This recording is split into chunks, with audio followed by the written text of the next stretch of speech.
ગુજરાતની 4 રાજ્યસભાની બેઠકો અને તેના માટે હવે ચૂંટણી જાહેર થઈ છે। ચૂંટણી પંચે 10 રાજ્યની 24 બેઠક માટે કાર્યક્રમ જાહેર કર્યો। ચૂંટણી ફોર્મ ભરવાની છેલ્લી તારીખ 8મી જૂન નક્કી કરવામાં આવી। 18મી જૂને સવારે 9 વાગ્યાથી સાંજના 4 વાગ્યા સુધી મતદાનની પ્રક્રિયા યોજાશે, તો 18મી જૂને સાંજે 5 વાગે યોજાશે મતગણતરી। 21 જૂનના રોજ ગુજરાતના 4 સાંસદોનો કાર્યકાળ પણ પૂર્ણ થઈ રહ્યો છે, ત્યારે રામ મોકરિયા, નરહરી અમીન નિવૃત્ત થતા બેઠકો ખાલી થશે। શક્તિસિંહ ગોહિલ, રમીલાબેન બારાનો પણ કાર્યકાળ પૂર્ણ થશે।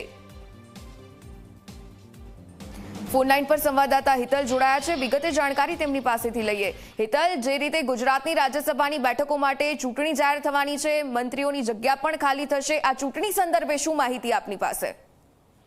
જી ચોક્કસ એવું કહી શકાય કે આજે પ્રથમ જૂને એનું રાજ્યસભાની 4 બેઠકો જે ખાલી પડી છે એનો ચૂંટણીનો સત્તાવાર રીતે જાહેરનામું પ્રસિદ્ધ કરી દેવામાં આવ્યું છે। સ્વાભાવિક છે કે આજથી ઉમેદવારી ફોર્મ ભરવાની શરૂઆત થશે અને 8 જૂન સુધી ઉમેદવારી ફોર્મ ભરી શકાશે। 18મી જૂનના રોજ સવારે 9 થી 4 વાગ્યા દરમિયાન મતદાન યોજાશે અને સાંજે મતદાન પૂર્ણ થયા બાદ 5 વાગ્યા પછી મતગણતરી હાથ ધરવામાં આવશે।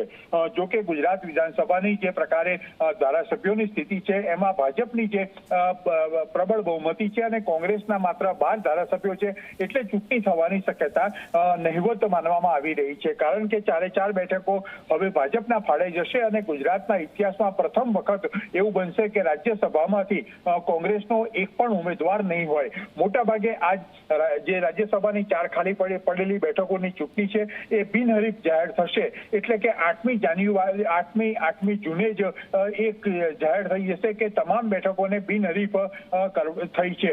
જી બિલકુલ હિતલ, ધન્યવાદ વિગતો સાથે જોડાવા બદલ।